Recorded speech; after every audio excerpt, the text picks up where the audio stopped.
You're listening to WICR, Iona College Radio.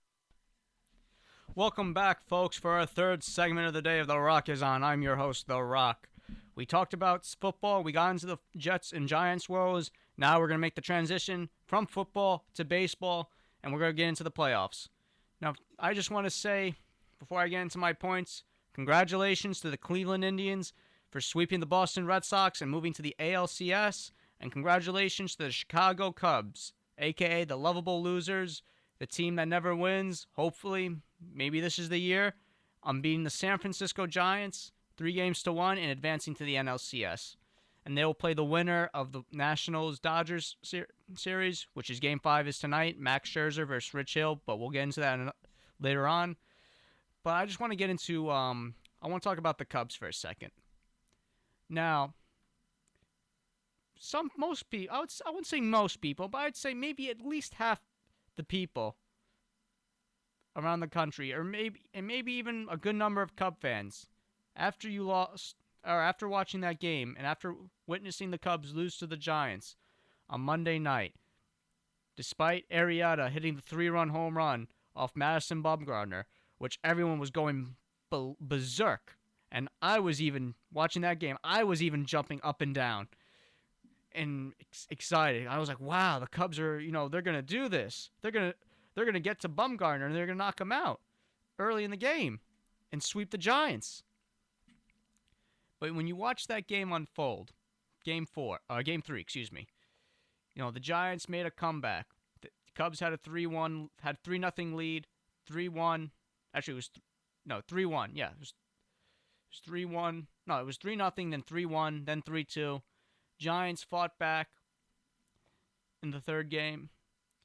Connor Gillespie drilling the 2-run triple into straightaway center field, right center field, in the deepest part of the ballpark in AT&T, off an Aroldis Chapman fastball, which was going 100 or the minimum of 100 miles per hour. And and then granted they were down, the Cubs were down 5-3 in the ninth, and Chris Bryant hits the game-tying 2-run homer. They go into extras. Cubs wind up losing in the 13th inning. And when that game happened, or when the Cubs lost that game, I think some people was like, or were going, oh no. And they're like, oh no, no. I think some Cub fans, or if you're rooting for the Cubs, a lot of people were getting that reaction. And you're like, oh, the Giants, great. This was our chance. We were supposed to beat them, We were supposed to sweep them. Now they have momentum. I don't want to go back to we might have to go to game 5, and they could beat us on our own field. Like that defeatist attitude before even anything happens. That's what a Cub fan has to experience and what they have to go through, unfortunately. But you know what? In game 4, they were down 5-2. Matt Moore was pitching phenomenal. He was pitching phenomenally. He was 8 innings, getting strikeouts, getting outs, getting those big outs, the whole 9 yards. And you know what? And Bruce Bochy, granted, the guy was up there in terms of the pitch count. He kind of made an unwise decision taking him out because the Cubs were they were unhittable. They couldn't get to Moore. And then going into the 9th inning, I stayed up for the game. Just letting everyone know. I stayed up for that Cub game, game 4 between the Giants, or in San Francisco, when the game was in San Francisco. I stayed up for that game. And good thing I did, because you know what the Cubs showed me in that inning when they scored 4 runs? They showed me a lot of things, but they showed me 3 main things. They showed me guts. They showed me courage. Courage, toughness, I'll throw that as one. Actually, 4 things. They showed me guts. They showed me courage. They showed me toughness. And lastly, the most important thing, they showed me heart. And that's what this Cub team has. They have heart. They don't get discouraged. They don't get terrified by the situation they're in. Because you know why? Down 3 runs in the ninth inning, game 4, 2-1 series lead. A lot of teams would have said, you know what? We may have lost this game. Let's just fold it in, go to game 5, hope for the best. We're playing in front of our fans, playing at our stadium, playing at Wrigley Field. Let's just do it. Let's just forget about it. Not this Cub team. No way. You know what? And kudos to John Madden, because you know what I realized with Madden? He's a great manager when it comes to in-game situations and what to do and putting his players in positions to succeed. But psychologically, he's good with his players. Because like, I remember when he was the manager for the Rays, though, he would lock up the clubhouse. Like if guys wanted to get there early, he wouldn't open. He would and like wanted to work on some hitting, work on their stance, timing, whatever. He would lock the clubhouse and wouldn't open it till maybe at least an hour and a half or maybe an hour till game time. Seriously. Because he didn't want his players, he doesn't make his players overthink. He doesn't make his players overwork. He says, trust in your abilities, trust in what got you here, what got you to this stage, and ride on it.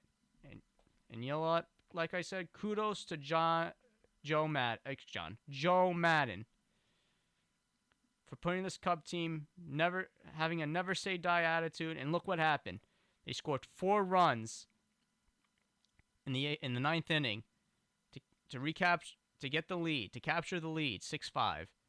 And you had and they were smart. They weren't swinging at bad pitches like they did in Game 3 a little. They were working the count, getting on base some way, somehow, waiting for the perfect pitch. Ben Zobrist coming through, Will Contreras, Javier Baez. He would have been the MVP if they give MVPs in the division series. And then you throw in Chapman, who's probably the most dominant closer in the game. Because, when a guy throws 100-plus miles nonstop, you're not hitting that. No way. Nobody's hitting that.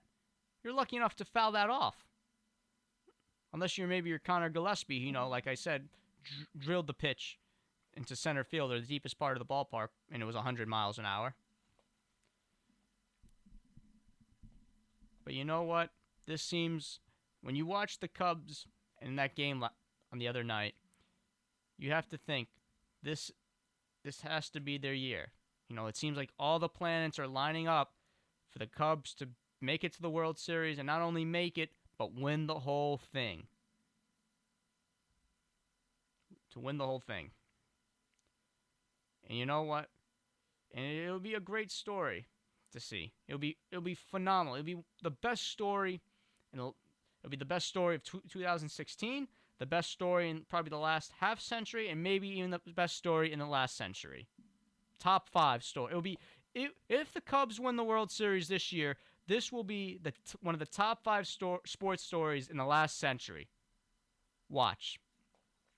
I'm calling that now. It will be one of the Cubs winning the World Series will be one of the top 5 best storylines or best sports storylines in the last century.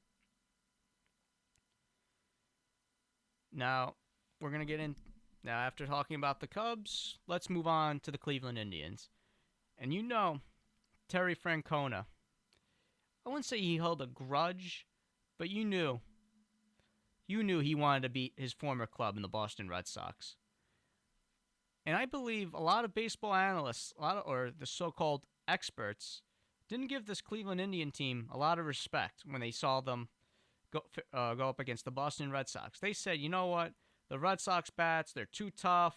You have Hanley Ramirez, you have Mookie Betts, Jackie Bradley Jr., Big Papi's tearing the cover off the ball in his final season. They have David Price, who granted has his postseason struggles. Rick Porcello.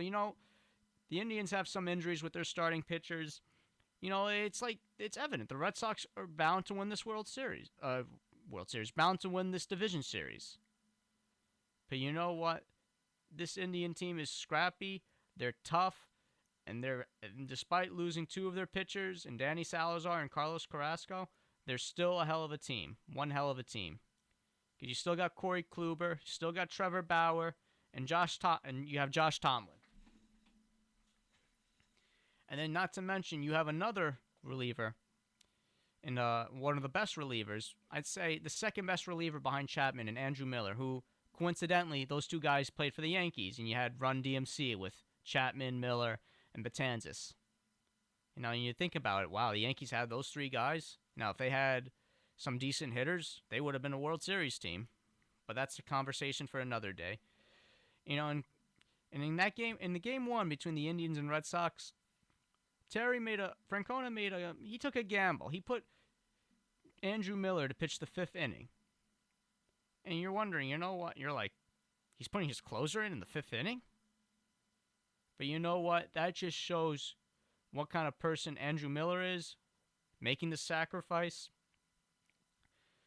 Because, you know, he making the sacrifice, being a role player, saying, you know what? I'll do whatever my manager or my skipper tells me to do. It's not like, oh, I'm the closer. Like it or not, I want to be the closer, you know? He's not like that. He's there to win, and he's there to do it, and he does what he's told.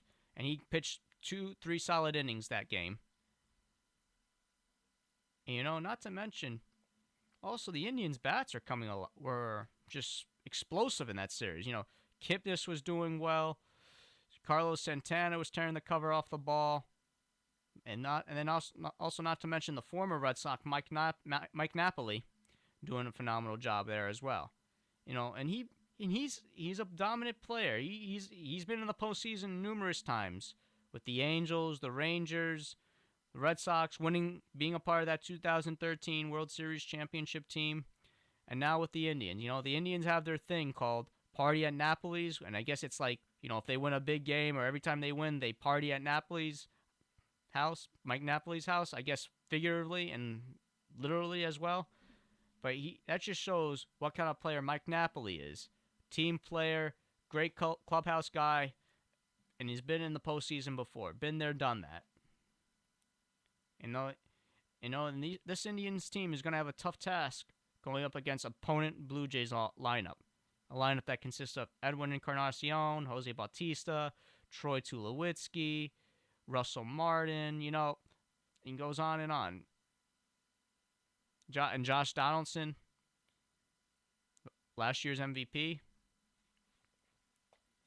But it's going to be a tough series for the Indians, though. But I think this Blue Jays and Indians is going to be a great ALCS matchup, and any baseball fans looking forward to it.